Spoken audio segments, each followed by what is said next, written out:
L'eau en général, ça vient des océans de base et des sources dans les montagnes, je pense.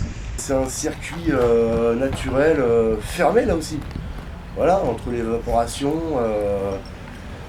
et puis les précipitations. Voilà. Sous forme de pluie ou de neige. Voilà. L'eau, je dirais qu'elle vient du sol et elle arrive à la surface. Une partie de l'eau des nappes phréatiques et des souterrains monte à la surface. Et une partie s'écoule dans les océans. Et après, avec l'évaporation, une partie revient sur Terre, etc. Le cycle de l'eau. C'est dommage, j'ai un t-shirt The Cleanest Line avec ma source là. L'eau des océans et rivières et compagnie, et puis l'eau de la pluie, voilà. L'eau provient du ciel, des montagnes, de l'ensemble de la terre, je dirais.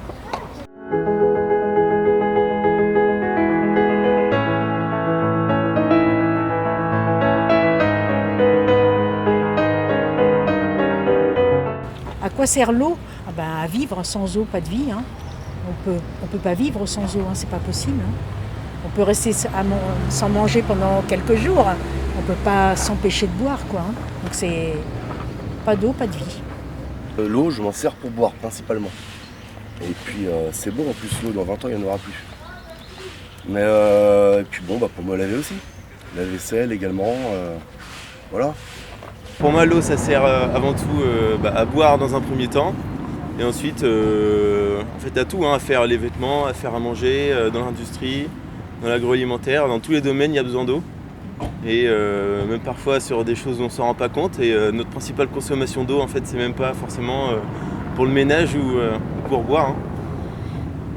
L'eau, ça sert à vivre. C'est ce qui fait que la Terre est une planète habitable, et notamment l'eau douce, et c'est une ressource indispensable.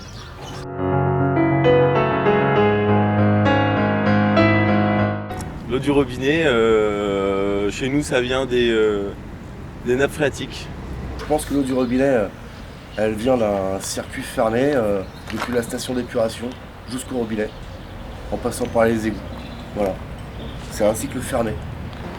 Moi, celle que je consomme, elle vient d'une rivière en fait. Elle est traitée dans une station et après acheminée vers les foyers.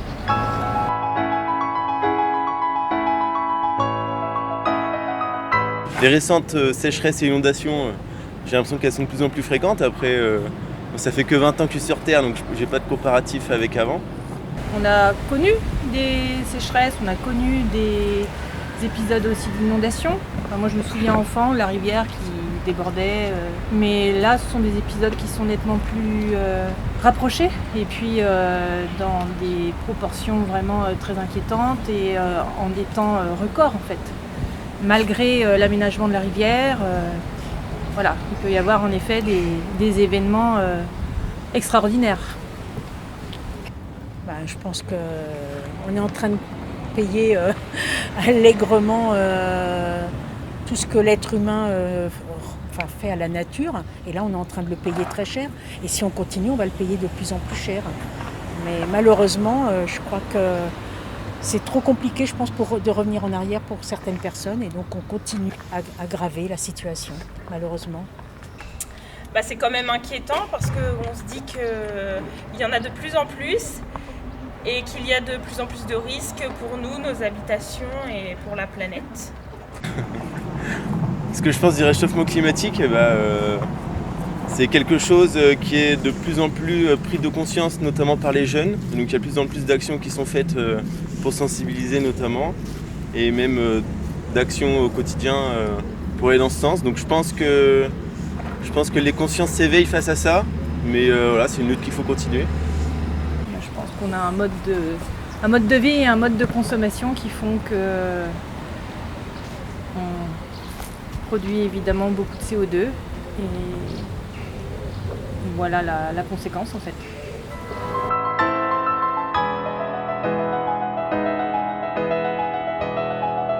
Moi, pour faire attention à l'eau, je prends des petites douches. J'en prends une par jour. Je prends des petites douches et je coupe l'eau quand je me savonne.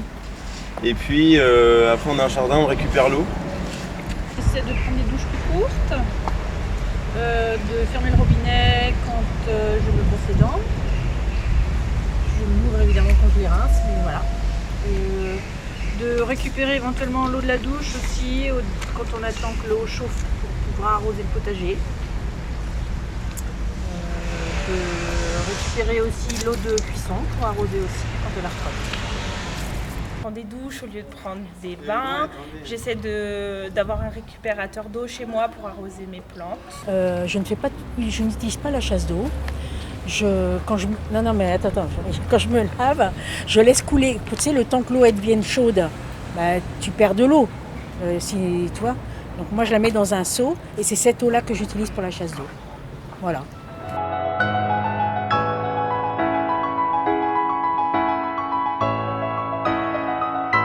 Pour faire tourner ces moulins, donc vous voyez l'un des derniers bâtiments ici, il y en a deux derrière il me semble, on a modifié la structure des ruisseaux. Et il y a aussi eu des actions de curage, c'est-à-dire on retire les sédiments sous toutes ces formes, hein, donc les grossiers, les cailloux, ou les plus fins, donc le sable.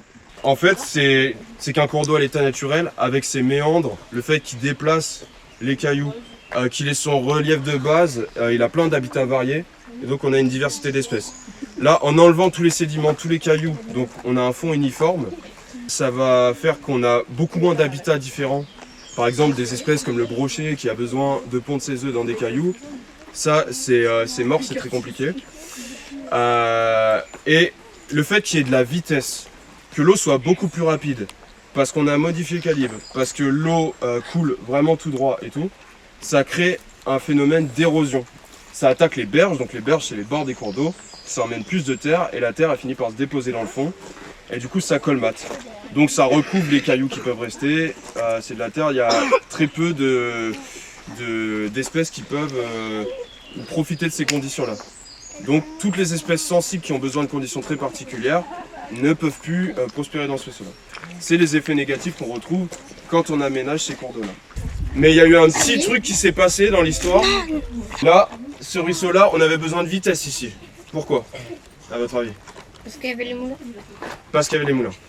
Parce qu'il y avait les moulins. Donc on l'a vraiment resserré, recalibré. Donc plus petit, plus en pente et donc plus de vitesse. Donc il n'a plus du tout ces conditions initiales.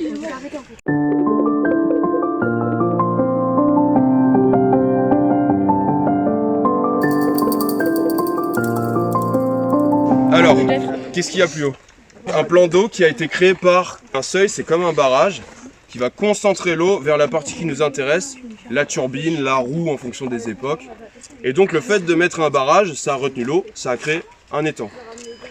Et au bout de l'étang, à force que la terre s'accumule, parce que forcément comme ça fait un seuil, un barrage, les sédiments, donc la terre, circule plus trop, ça s'accumule, ça se colmate, et en bout d'étang, ça finit par créer une zone humide. Et dans cette zone humide, donc une zone humide, c'est des sols gorgés d'eau ou inondés. Et dans ces parties-là, il y a pareil une flore et du coup une faune, donc des animaux aussi, qui sont très spécifiques, adaptés à ces milieux, des plantes vraiment semi-aquatiques. Donc c'est aussi ce qui fait que ce site est classé, c'est qu'on a une zone humide, on a toujours la particularité du sol calcaire, et ça fait que c'est classé.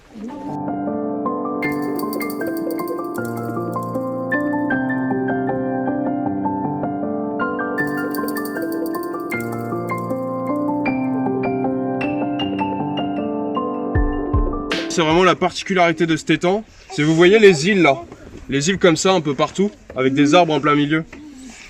Alors ça c'est des phénomènes qui sont assez rares, en Nouvelle-Aquitaine il n'y en a quasiment pas, c'est des îles flottantes qui ont été constituées à partir d'herbes aquatiques qui sont accumulées, qui ont généré un peu de terre et du coup on a quasiment des arbres qui flottent sur l'eau. En fait ils sont sur radeau flottant techniquement mais quasiment qui flottent. Et donc ça c'est très particulier et c'est assez spécifique à cet étang. Cet étang il est artificiel. Avant, il y avait une rivière. C'est un très vieil étang quand même. Il a été creusé en 1492 pour un usage défensif à la base. Ah, ok, pour d'accord. bloquer les avancées des Anglais notamment. Pendant la guerre de 100 ans.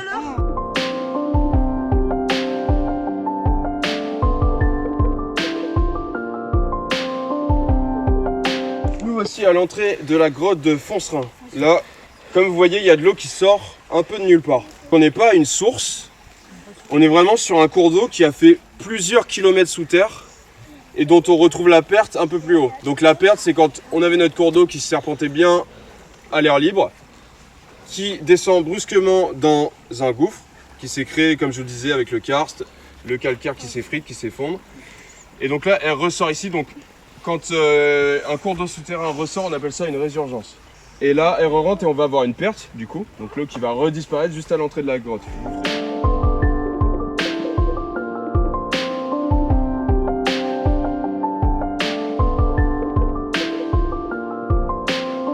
Je travaille au centre d'exploitation de Lussac-les-Châteaux. Nous, notre rôle, c'est de s'occuper des stations qui vont pomper l'eau pour les monter dans les ouvrages. C'est de s'occuper des tuyaux qui vont permettre à l'eau d'arriver à votre robinet.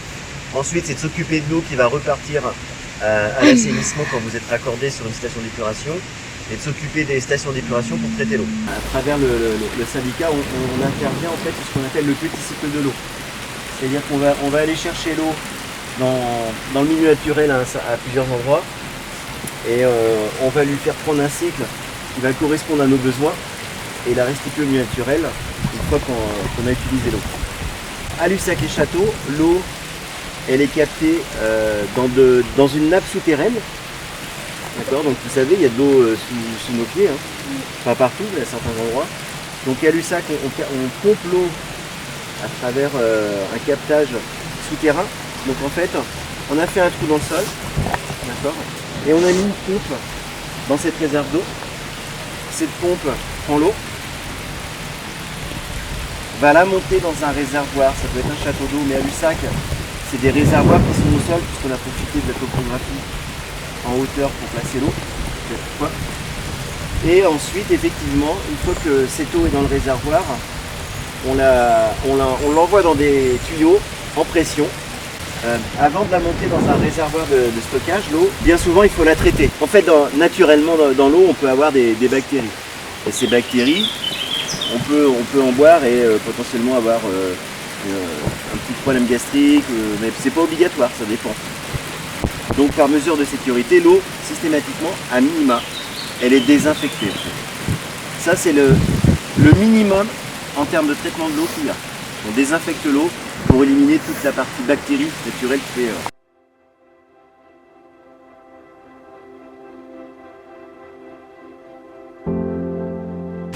Alors, l'eau s'est dégradée au fil des années.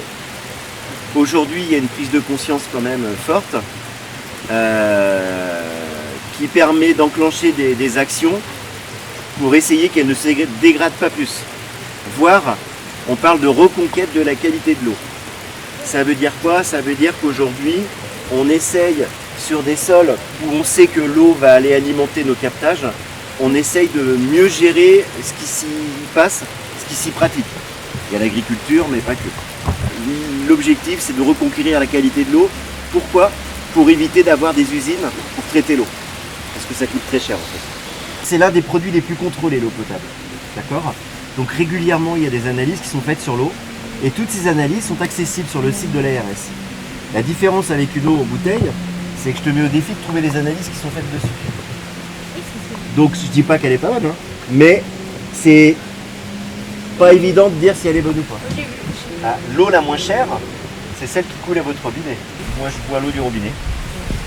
Le seul endroit où je bois pas l'eau du robinet, c'est quand je vais potentiellement dans un pays où j'ai pas d'informations sur et de garantie sur le fait que l'eau soit bonne. Là je me méfie.